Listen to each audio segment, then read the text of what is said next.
So what I'm going to talk about today is an exercise I came up with. I want to do something that doesn't take me too long to get into here. So it's going to be rough. The exercise isn't going to be perfect, but I want to show you an exercise I built that I started using that covers a few things. Alternate picking, string skipping, sweeping, and lateral note movement, placement, however you want to say that, fretted lateral notes, vertical on the fretboard, with using the same finger, which means you've got to mute it right when you move it, when you play it. It's kind of fun to play, a little musical, so it wasn't just all exercisey, and thought I'd share that. And I'm shooting this during the day, when I probably should be working. I'm sure that won't cause a problem at all. Web app is down. Ransomware, I'm sure it's fine. Let's turn it off. We'll get to it later. I am recording a guitar video. It's gonna be awesome. You probably can't play it. I've seen you play. No, you have no chance. You need to go back to the Mel Bay open chord shit. He's 100 years old. It's fine. Yeah, catch you later. Hope that joke works out. All right, so get into it. I'm gonna play it terribly. Gotta make sure I'm recording. Yeah, good. It's working. So this is generally in like E minor-ish. I'm still not great on it yet, but it covers a lot of things. I'll break it down a little bit later. Tune. I tuned before I started. It's bullshit.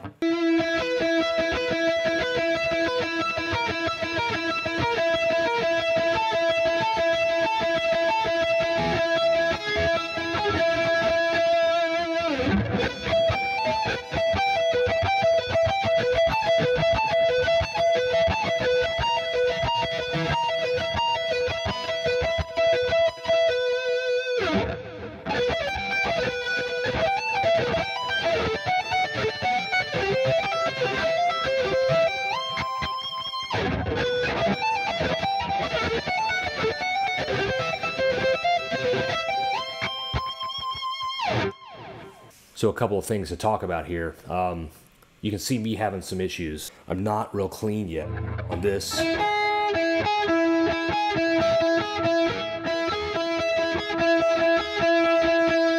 I'm running with a lot of gain, which also means a lot of opportunity to kind of make mistakes. That little passage right there, got these vertical notes, and you've got to roll your first finger around a little bit to mute one before you play the other to keep it clean and separated, and also a little bit of the right hand stuff. And you're also string skipping, so there's a decent amount of complexity there that for me is good to work on.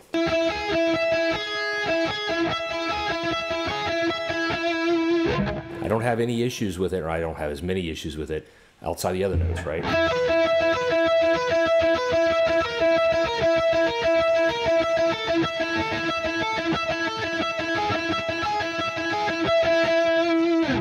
So you can see how all of a sudden I hit that one vertical spot. Gives me some trouble.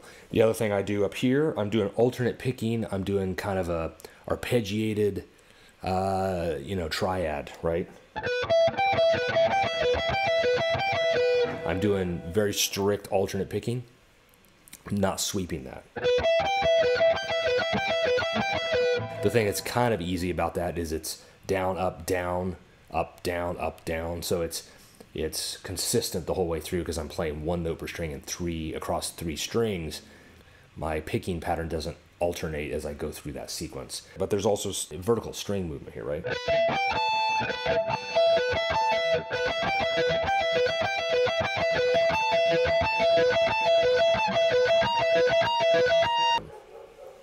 Dog next door. Fuck him. So, and then I go from there, I go to a sweep, right? I'm only doing a 3-note sweep rather than like 3 strings rather than a 5 or 6. There's also another thing in here that I'm doing specifically where the sweep is 3 strings swept, and I do a hammer-on pull-off on that last note and then sweep back up. I'm doing this specifically because I have a habit of playing that last hammered and pulled off note. I have a habit of picking that just because I practiced sweeps like that a lot of times. So you'll see me do that.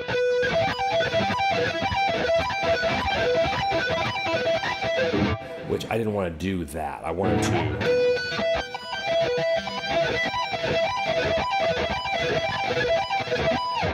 So this is an opportunity for me to do that and also sweep more slowly. So I play this without the metronome. So I'm letting myself vary the tempo throughout, like, you know, kind of feel the thing, feel the music. And so it gives me some opportunity less to be consistent with my tempo and more to kind of work on the passages that I'm less or more comfortable with by varying the tempo to kind of push the little exercise or song along, right? So to be less strict about the tempo. You can certainly put a metronome in there if you'd like. And it wouldn't be a bad idea, especially with the sweeping, because I tend to personally struggle where I can play this part at some speed.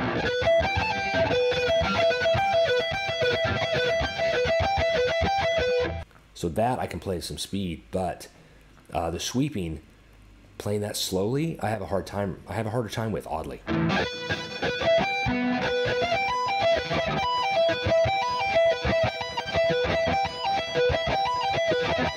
hear me kind of struggling to keep that consistent and even, right?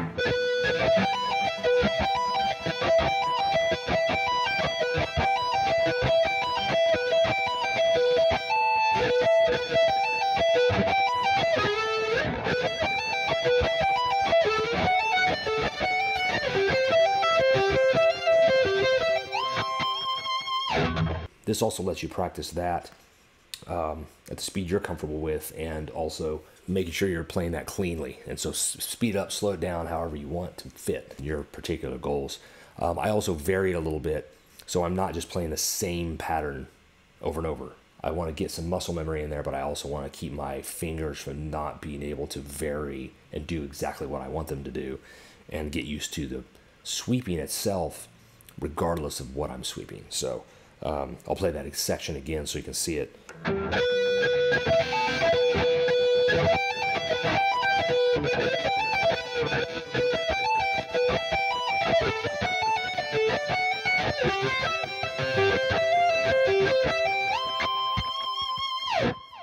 So you can see I'm playing like a minor, E minor, with an added fourth.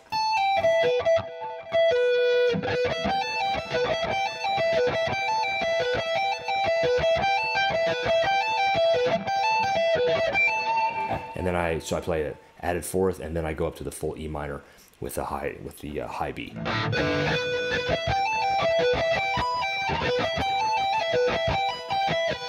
And then I go down to a D major, play a D major with a high A, and then I pull that high A back to an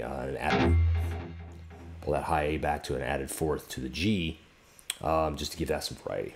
You'll notice with the E minor, I play the A and then the B. When I switch down to the D, I'm playing the high A and then the G. So I'm actually playing the reverse of what I did with the E. So I'll watch that again.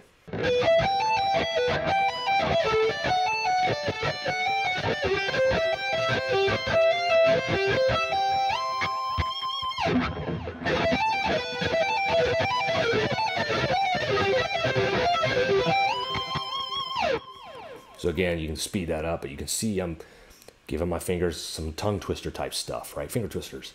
Because again, when I start playing this like this 5-string pattern,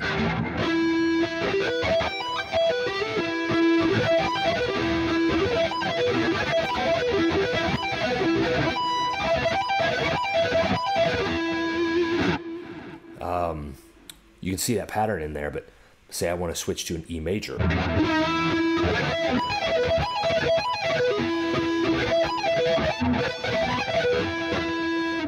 So when I switch to an E major with an added fourth on that last string, right? So add the A rather than the G sharp, or rather than a B.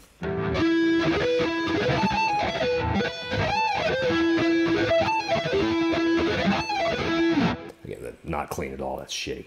But you want to keep your fingers from getting too locked into one pattern. Be able to expand a little bit, give them something to do. So that's how I think about it a little bit. Anyway, that was my quick little exercise. I'm going to play it one more time. Now I'm more warmed up because I've been doing this in the middle of the day, and I did not prep for this thing ahead of time.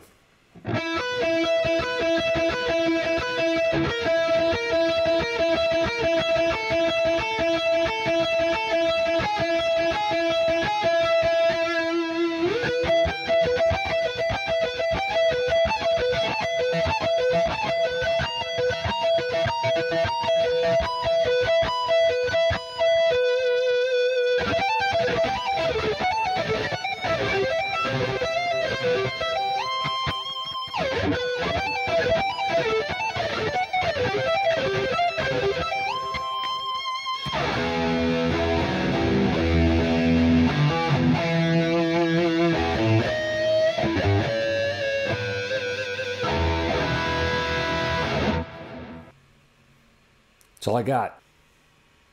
How do I stop this shit? Got so many fucking cameras and a mic.